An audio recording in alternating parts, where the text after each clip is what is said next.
Welcome to the Roar of Judah. Our mission is to hear God's voice above the noise of this world. And now, here's your host, Dr. Mike. Hello, everyone. Welcome to another episode of the Roar of Judah. I'm your host, Dr. Mike. And today we have a special guest with us. It's going to share an experience of a very solid faith-based ministry that I've been researching a little bit about and can't wait to hear all about it. And his experience in Scripture, Ephesians 2:10 tells us that we're God's workmanship created in Christ Jesus to do good works that God's prepared in advance for us to do. And from what I've been finding, this ministry is focused on people living out that challenge with integrity, courage, and purpose. And with that, I'm very excited to introduce you today to my guest, Roy Wooten. Hi, Roy. How are you? Yeah, so glad to be here. Really happy to be here. Thanks for inviting me. Absolutely. And just like all guests, anything you want to share about your family, where you live, would love to hear who you are. Yeah, sure. I'm a Texas born and raised guy. I live in San Antonio, Texas. I have a taco addiction, and there's a dealer on every corner here. It's crazy. I've been married 37 years to a girl I met when I was 14 and madly in love with her still. We have two adult children. Both of them are married, so God's blessed us with great in-laws, and we have two grandchildren that are just the delight of our lives. Okay. And I see you got the Crucible Project shirt on. Are you working for them full time currently? I am. Yeah, God Okay. has me stewarding the Crucible Project ministry, and it's broad and wide. We're in 16 different communities within the United States and 4 other countries. And we served close to 9,000 since we began we're celebrating our 20th anniversary this year. Okay. And just backing up a little bit, like before you went full time with the Crucible Project, what were you doing?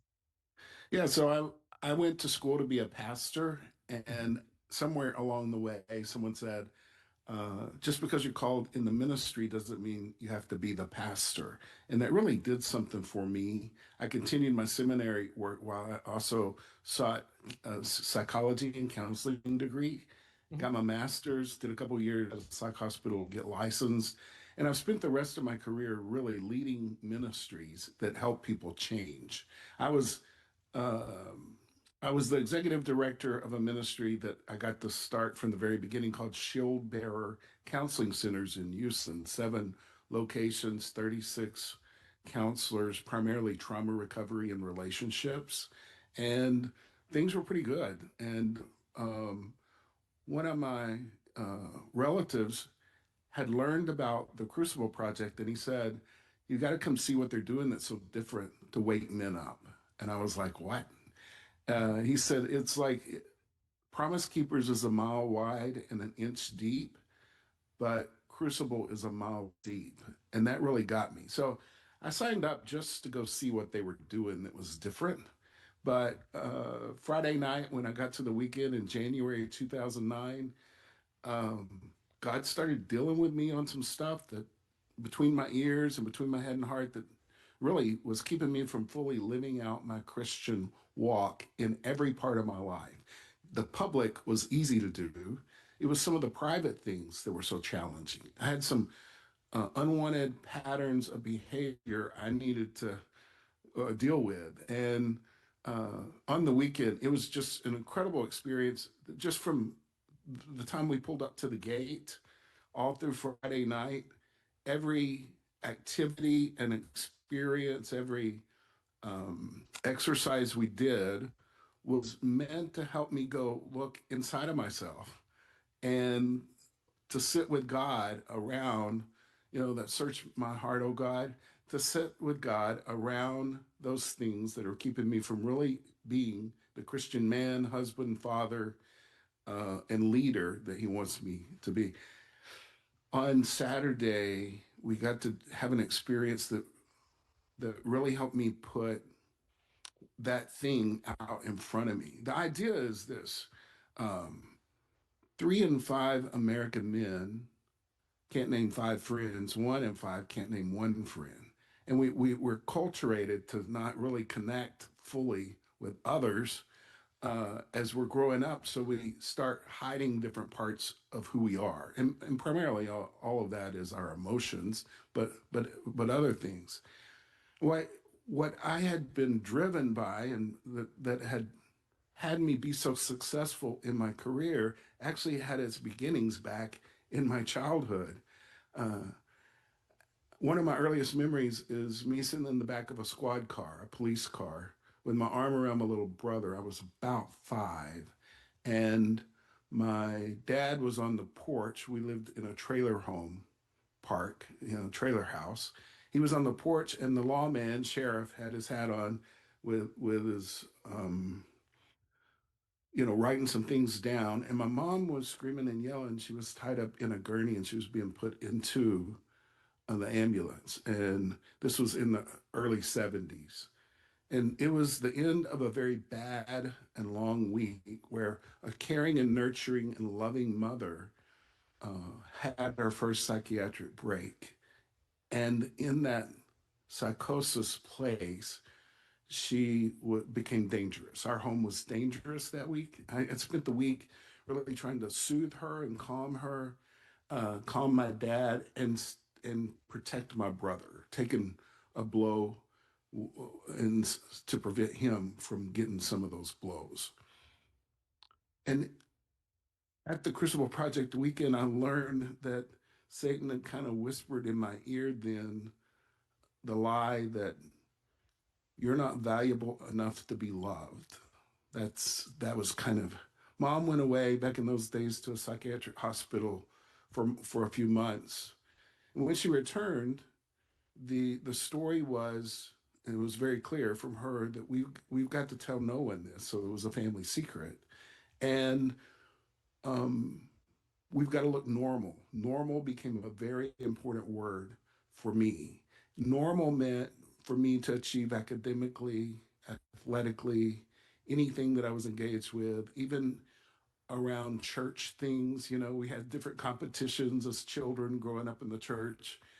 And so uh, Satan whispered in that moment that the only way you're ever going to be loved is if you earn it in some way. And it had driven me and helped me in a lot of places in my life become the man that I had wanted to be. But that striving all the time and the beating myself up, I was learning at the Crucible Project weekend was contributing to my secret times when I would consider how depressed I was, whether I even needed to be in this world anymore. And those were challenging times. What happened on the Crucible Project weekend through the exercises on that Saturday did a couple of things. One is it connected my head and heart and my body in such a way that I always knew that I was saved. I preached that I was saved, that I knew that I was going to heaven, but I really never felt it.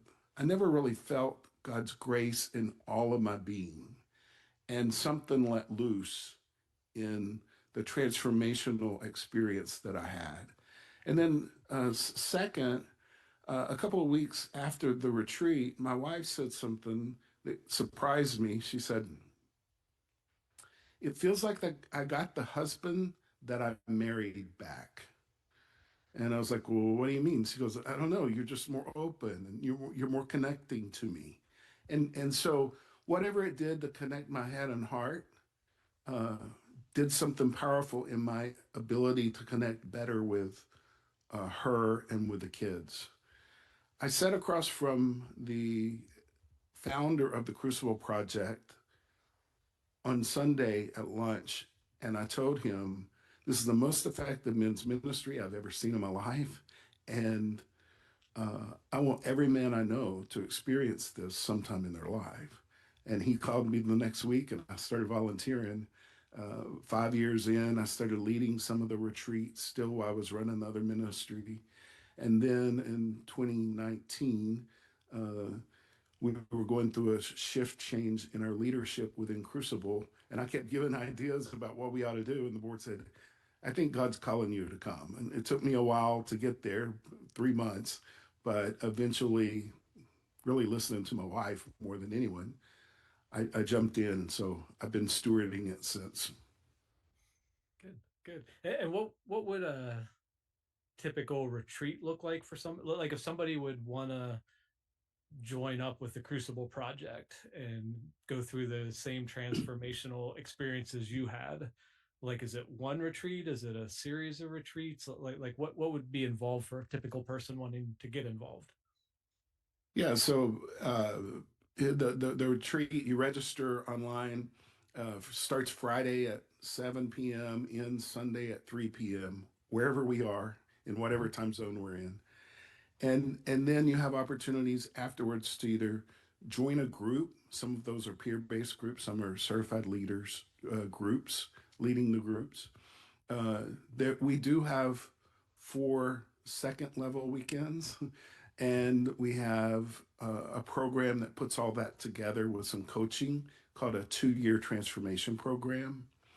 So you can go with the same cohort of like 8 to 10 men, all 4 of the weekends over those 2 years, meeting with that group 3 times a month, roughly.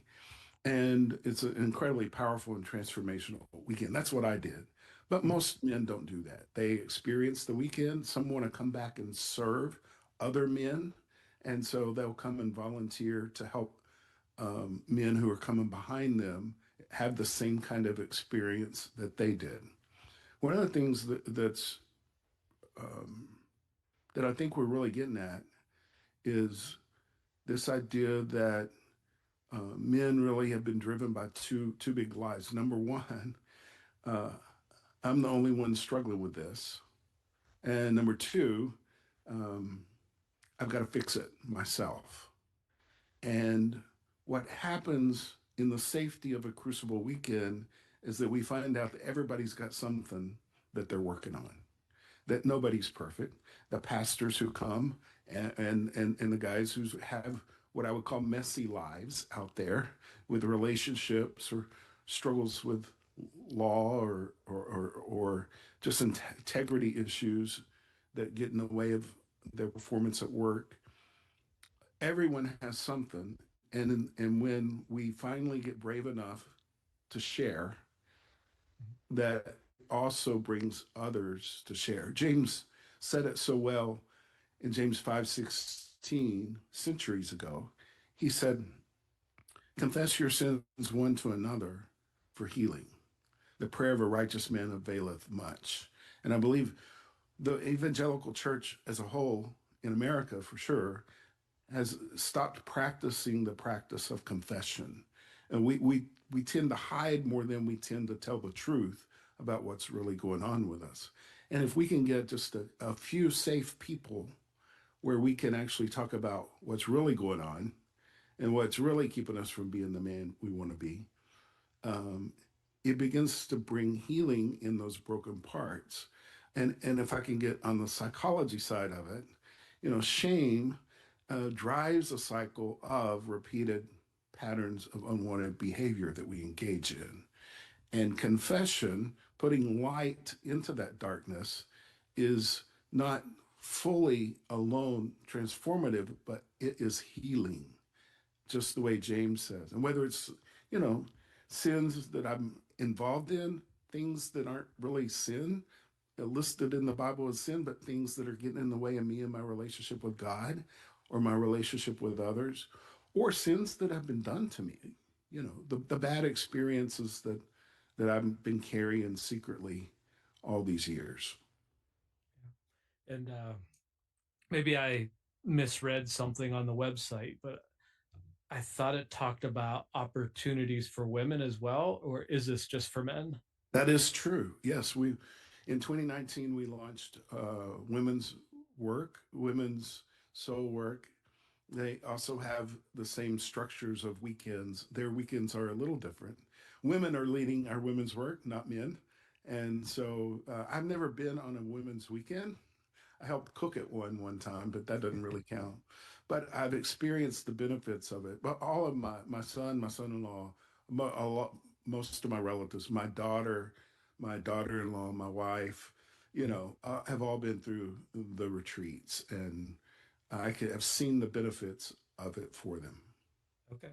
Yeah. Yeah. And before we get into like some of the contact stuff for the Crucible Project, you yourself have written a book.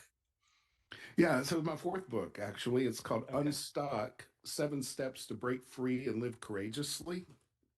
It's available wherever you buy books, but for your audience, I'm happy to give a free ebook away if they want to hit our website. Okay. And you, I guess it's moving ahead, but your website is attached to the Crucible Project, or It you have is something totally different? no, I'm all in with the Crucible Project. That's all I'm doing. So it's the crucibleproject.org/unstuck is where you can find all the resources. And one of the cool things, even though this book is not specific to men, it is, by the way, if you read the book, it's not going to get you unstuck. But Mhm. if you read the book and actually put it into action, you'll get unstuck in some place in your life.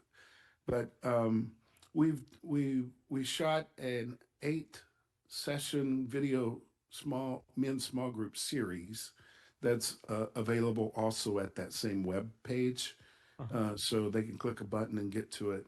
So if you can gather with a couple of other men and go through that, it will help you get unstuck someplace in your life and get you going towards the teachings that we have at the Crucible Project, the point of the spear where we are making a difference in the church today. um, you can get a taste of it by taking that adventure. Yeah. Yeah. And it just sparked as I was watching you talk. My last guest, her and her husband lost everything in a fire. Oh my. And as we were talking, some of the things they missed the most, it was the pictures and the books. And I see lots of books behind you. Yeah, I'm a If you reader. if you could only keep one of those books, which book would you choose off that shelf? Besides the Bible, Yeah. I think, uh, man, that's a good question. There's a book called Aspirations of Greatness, I believe is the name of it. And while he is a Christian, he's not openly Christian in the way that he wrote the book. But it there was something about his story and the different stories he told in it, and the things that he was positing for helping people change and actually be all that, the way that I say it, be all God's called us to be. Mhm. That really fits well with my experience in helping people change and my own change experiences myself. So I think I'd hang on to that one. Okay. And just out of curiosity, when you first shared your experience, it sounds like we have similar backgrounds. Like I have my master of divinity and a master of pastoral counseling, and I'm thinking, I wonder if I'm assuming we didn't go to the same seminary, but I went to Ashland Seminary. Where'd you go? Ashland, yeah, it's cool. Abilene Christian University. Okay. And my, Yeah, and my joke about it is I still have 3 payments, but that's not true. But I would it's expensive to go. It's expensive to go to private Christian schools. yes, yes. Um and I will put, like, for people listening on podcast, and whether people's watching on YouTube or Facebook or somewhere else, at the very very top of the description I will put the link to your website. So if anybody wants to check out his book, but it also, as part of that, has the Crucible Project address as well, correct? Correct. And the crucibleproject.org, you click a couple of buttons, you can find out where our 75 retreats that we'll do in 2026 are, and click a button to find out more about any of those. You can schedule a time for a conversation, and you can grab a coaching session. Um, there are a lot of options there on the page. Okay. And final question, what's your big dream with all this? What would you love to see God do with the Crucible Project?